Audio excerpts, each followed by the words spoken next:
गाईस mummy कापते बघा पापलेट 600 रुपयाला दिले बघा अर्धा किलो. 3 पापलेटा वाजता अर्धा किलो मध्ये 600च्या. काय साठी कापते बघा. 2200-2300 रुपये किलो पापलेट आहे. हे बघा साफ करून देतो व्यवस्थित. घरी जाऊन बनवायचं. बघा गाईस ही मोठी सुरमई आहे. 1200 किलो 1000ला देतो 1 किलो. आणि हा पूर्ण 1 किलोचा पीस 1000ला भेटतो.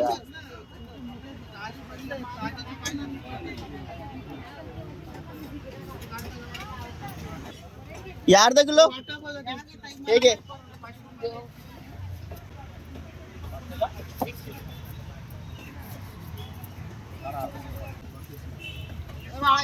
गाईस कसले भारी पीस सुरमई ती बघा दिली ते अर्धा किलो सुरमई दिली ती बघा. 1 पीस अजून एक्स्ट्रा दिलाय. दुकानावरती गर्दी होते.